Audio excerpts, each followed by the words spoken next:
तो potential gradient से related एक और टाइप का प्रॉब्लम होता है जिसमें स्पेस में एक रीजन में तुमको पोटेंशियल वैल्यू देते रहेगा in term of X Y and Z, और तुमको बोलेगा कि वहां पे इलेक्ट्रिक फील्ड इंटेंसिटी का वैल्यू कितना रहा होगा, कोई भी एक पॉइंट तुमको दे रहेगा। मैं फिर से सवाल बोल दे रहा हूँ स्पेस का कोई भी रीजन में पोटेंशियल का वैल्यू दिया रहेगा in term of X Y and Z, और तुमको बोलेगा कि कोई भी एक पॉइंट दे देगा, बोले 1 2 3 कोऑर्डिनेट का वैल्यू दे दिया रहेगा और बोलेगा उस पॉइंट में इलेक्ट्रिक फील्ड इंटेंसिटी कितना महसूस होने वाला है वो निकालो। मतलब तुमको पोटेंशियल दिया रहेगा और इलेक्ट्रिक फील्ड इंटेंसिटी निकालने के लिए बोले रहेगा।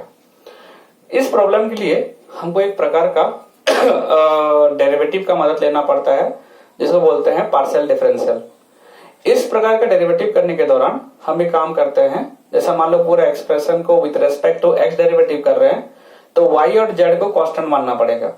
Similarly in term of y जब डेरिवेटिव करेंगे मतलब d/dy करेंगे, इन दैट केस तुमको क्या करना पड़ेगा, x और z को कांस्टेंट मानना पड़ेगा, और इन टर्म ऑफ z जब डेरिवेटिव किया जाएगा उस समय x और y को कांस्टेंट मानना पड़ेगा, मतलब उसका डेरिवेटिव को 0 लेना पड़ेगा। तो उसका मदद से हम इस तरह का प्रॉब्लम को सॉल्व करते हैं। एकदम इजी कंसेप्ट है, तो पहले समझ लो, ठीक है। मैं सवाल में कुछ लिख रखा हूं, उसको देख लेना। If the potential in a region of space, if the potential in a region of space, ठीक है, around the point, कुछ पॉइंट दे रखे हुए हैं, पॉइंट बता दे रहा हूँ, -1 2 एंड 3, -1 2 एंड 3 कोऑर्डिनेट है, x का वैल्यू -1 2 हो गया, y का वैल्यू एंड 3 हो गया z का वैल्यू, कोऑर्डिनेट एक पॉइंट दे रखा हुआ है स्पेस में। Is given by b = 10x² + 15y² - 3z² volt. ये हमको पोटेंशियल दे रखा हुआ है। Calculate 3 components of electric field at the point, मतलब वही पॉइंट में -1 2 और 3 वाला पॉइंट में हमको बोला है इलेक्ट्रिक फील्ड इंटेंसिटी कितना होगा। इन शॉर्ट मैं बोलना चाहता हूं कि पोटेंशियल दे रखा हुआ है, एक पॉइंट तुमको दे देगा और बोलेगा उस पॉइंट में इलेक्ट्रिक फील्ड इंटेंसिटी कितना होगा बताओ। तो एकदम आसान तरीका है। तो हमारे पास में वोल्टेज दे रखा हुआ है v = 10x² + 15y² - 3z²। ये हमको पोटेंशियल वैल्यू दे रखा हुआ है और हमको बोला गया है कि इलेक्ट्रिक फील्ड निकालो। तो हम जानते हैं इलेक्ट्रिक फील्ड जो है एक वेक्टर क्वांटिटी है और ये एक स्केलर क्वांटिटी है।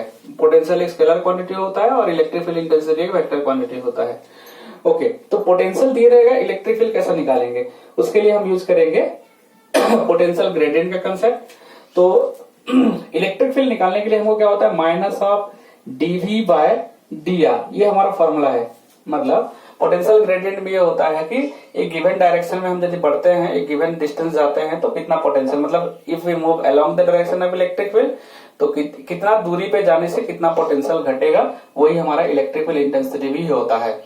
ठीक है, तो अब देखो यहाँ पे ये बोला है कि एक स्पेस है, स्पेस में जो एक रीजन है जहां पे potential value v = 10x² + 15y² - 3z² दे रखा हुआ है। अब हमको बोला गया है कि तुमको इलेक्ट्रिक फील्ड इंटेंसिटी निकालो। तो हम पहले क्या करेंगे कि इलेक्ट्रिक फील्ड उस रीजन में पता लगाने के लिए, क्योंकि इलेक्ट्रिक फील्ड एक वेक्टर क्वांटिटी होता है तो उसका डेफिनेटली x कंपोनेंट भी रहा होगा, कुछ ना कुछ y कंपोनेंट भी रहा होगा, कुछ ना कुछ z कंपोनेंट भी रहा होगा। क्योंकि इलेक्ट्रिक फील्ड यदि कोई भी रीजन में है तो इसका मतलब उसको हम क्या कर सकते हैं, x y और z कंपोनेंट डिवीजन करना पड़ सकता है, वेक्टर कंपोनेंट है, वेक्टर क्वांटिटी होता है। इसी के लिए हमारा कोई भी यदि हमको बोला है स्पेस में इलेक्ट्रिक फील्ड निकालना है तो electric field must be Ex i cap plus Ey j cap plus Ez k cap. मतलब हमको क्या करना पड़ेगा, उस रीजन में पहले इलेक्ट्रिक फील्ड निकालना पड़ेगा, फिर उसका x एक्सिस की तरफ कितना हिस्सा है, y की एक्सिस की तरफ इलेक्ट्रिक फील्ड का स्ट्रेंथ कितना है और z एक्सिस की तरफ उसका स्ट्रेंथ कितना है, वैल्यू निकाल करके इस फॉर्मूला में डाल देंगे तो तुम्हारा क्या होगा, रिजल्टेंट इलेक्ट्रिक फील्ड उस रीजन में मिल जाएगा। इसको देख के बिल्कुल परेशान होना नहीं है, ये वोल्टेज दे रखा है अपने को। तो सबसे पहले क्या करेंगे, Ex निकालते हैं। तो Ex निकालने का क्या होता है, मतलब electric field intensity along x axis. तो उसके लिए अपने क्या करना पड़ेगा, डिफरेंशिएट करना पड़ेगा इसको विद रेस्पेक्ट टू x। मतलब मैं बोल सकता हूं dv/dx। क्यों x के रेस्पेक्टिवली, क्योंकि हमको x के अलोंग इलेक्ट्रिक फील्ड का कंपोनेंट चाहिए रहेगा। तो हम x के अलोंग उसका हम बढ़ रहे हैं, ऐसा मान के चलेंगे कि हम x की अलोंग बढ़ रहे हैं, उस समय पोटेंशियल कितना घट रहा है, that is dv/dx। Okay, minus of d/dx। अब सिचुएशन क्या है, v का वैल्यू दे रखा हुआ है, ये हो गया 10x² + 15y² - 3z²। और मैंने तुमको बताया था वेरिएबल ये एक प्रकार का मतलब डेरिवेटिव है जो कि हायर स्टडी में पढ़ोगे। This is called partial differential. इसमें ये होता है कि हम x को फंक्शन मान रहे हैं तो y और z को हम बिल्कुल भी ध्यान नहीं देंगे, हम उसका उसका कांस्टेंट मान के चलेंगे। और कांस्टेंट का डेरिवेटिव क्या होता है, सभी टाइम 0 लिया जाता है। तो हम इसको x वाला को फंक्शन मानेंगे, बाकी इसको कांस्टेंट मान के डेरिवेटिव करेंगे। ओके, तो डेरिवेटिव हल्का मुल्का तो मालूम रहेगा। इसका डेरिवेटिव कितना हो जाएगा, एक y का तब 0 हो गया, ये हो गया 10x² है, तो इसका माइनस ऑलरेडी है, और 10x² कितना हो जाएगा 20x। This is the x component of the electric field. ठीक है। सिमिलरली y के लिए मैं इधर लिख दे रहा हूं जरा सा। सिमिलरली हमको EY भी फाइंड करना मतलब पड़ेगा कि हम यदि उस पॉइंट में y डायरेक्शन में बढ़ते हैं तो पर यूनिट डिस्टेंस कितना तुमको क्या मिलेगा, पोटेंशियल ड्रॉप हो रहा है। तो माइनस अब कितना होगा dv/dy, दैट इज अभी फिलहाल x और z को कांस्टेंट मानना पड़ेगा। तो minus of d/dy of v की जगह में वैल्यू लिख रहा हूं 10x² plus 15y² minus 3z²। जब इसको डेरिवेटिव करेंगे तो कितना हो जाएगा, x वाला कांस्टेंट माना जा रहा है, z वाला कांस्टेंट हो गया, y को फंक्शन लिया जा रहा है, तो 15y² का डेरिवेटिव कितना हो जाएगा, definitely minus of 30y power आ गया जाता है और y हो गया। ठीक है, ये हो गया EY का वैल्यू निकल गया। सिमिलरली हम देखेंगे कि z की डेप्थ यदि हम उसी पॉइंट में रहते हुए z की तरफ बढ़ते हैं तो हमारा z की प्रति एक यूनिट डिस्टेंस में कितना पोटेंशियल घट रहा है, जो कि बताता है उस डायरेक्शन में इलेक्ट्रिक फील्ड का स्ट्रेंथ बताएगा। तो EY equals to minus of dv/dz, Ez equals to minus of dv/dz, that is minus of d/dz of v का वैल्यू जो था हमारे पास में दे रखा था 10x² plus 15y² minus 3z²। जब इसको सिंप्लीफाई किया जाएगा, ये यहाँ पे x और y कांस्टेंट लिया जा रहा है, तो z² का डेरिवेटिव कितना, 3z² का डेरिवेटिव हो जाए माइनस माइनस प्लस, और ये होगा 6z। ठीक है, तो इस तरह से x का वैल्यू निकल गया, x कंपोनेंट, y कंपोनेंट और z कंपोनेंट निकल गया। तो उस पॉइंट में महसूस होने वाला रिजल्टेंट इलेक्ट्रिक फील्ड कितना हो जाएगा, मतलब वहां पे टोटल इलेक्ट्रिक फील्ड कितना महसूस हो रहा होगा। तो x का component plus y component plus z component, तो बताओ Ex का वैल्यू कितना है, माइनस ऑफ 20x और कितना आई कैप x एक्सिस की तरफ।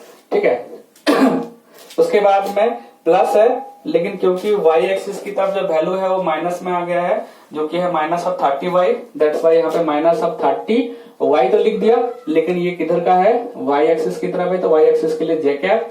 फिर उसके बाद नेक्स्ट है z के लिए हम लेते हैं, Ez का वैल्यू लिखना चाहिए था, तो Ez का वैल्यू कितना निकाल कर रखा है, प्लस 6z, तो हमने क्या किया प्लस 6z, और इसका डायरेक्शन हो गया k कैप। मतलब कोई भी स्पेस में, यहाँ पे वेक्टर लिख रहा हूं मैं यहाँ पे, तो E vector equals to minus 20x I cap minus of 30y j cap और plus of 6z k cap. इस तरह से उस रीजन में महसूस होने वाला इलेक्ट्रिक फील्ड इतना रहेगा। अब हमको बोल देगा कि नहीं, कोऑर्डिनेट तुमको बता देगा नहीं एट 2, 3, 4 में कितना स्ट्रेंथ रहेगा, तो हम इलेक्ट्रिक फील्ड तो निकाल चुके हैं ऑलरेडी।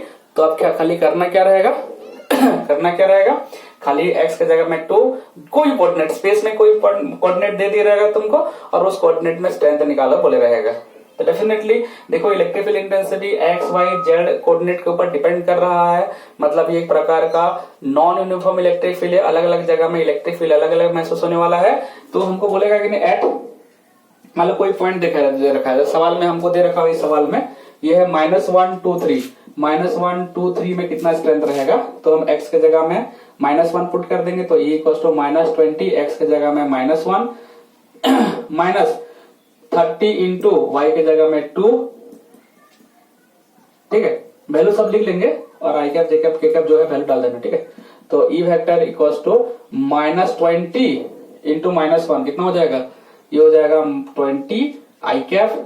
उसके बाद में -30y, तो 30 इंटू 2 कितना हो जाएगा, 30 इंटू 2 हो जाएगा तेरा 60 जे कैप, प्लस हो जाएगा तुम्हारा जेड के जगह में 3 डाल देंगे तो 18 के कैप। मतलब उस रीजन में महसूस होने वाला इलेक्ट्रिक फील्ड का वैल्यू जेड इक्वल्स टू इतना हो गया। कौन सा पॉइंट में, एट -1, 2, 3। ऐसे तुमको कोई अलग अलग पॉइंट भी दे सकता है जहां पे तुम इलेक्ट्रिक फील्ड स्ट्रेंथ निकालने के बाद में एक्स, वाई, जेड का जगह में वो वैल्यू डाल देना, जो कि तुमको बता देगा वहां पे महसूस होने वाला इलेक्ट्रिक फील्ड का स्ट्रेंथ कितना रहेगा। अब तुमको डायरेक्शन पूछा हुआ, मैग्नीट्यूड पूछा, तो मैग्नीट्यूड हम निकाल सकते हो उस जगह में कितना स्ट्रेंथ रहेगा। मैं तुमको बता दिया था वेक्टर फॉर्मेट में निकालने के लिए रूट ओवर ऑफ कितना हो जाएगा 20 का स्क्वायर प्लस -60 का स्क्वायर प्लस 18 का स्क्वायर कर देंगे तो मैग्नीट्यूड निकल जाएगा। अब डायरेक्शन पूछा उस जगह में डायरेक्शन कितना है तो ई कैप निकाल लेंगे, उस पॉइंट में डायरेक्शन तुमको मिल जाएगा। इस तरह से इस तरह का प्रॉब्लम को डील किया जाता है।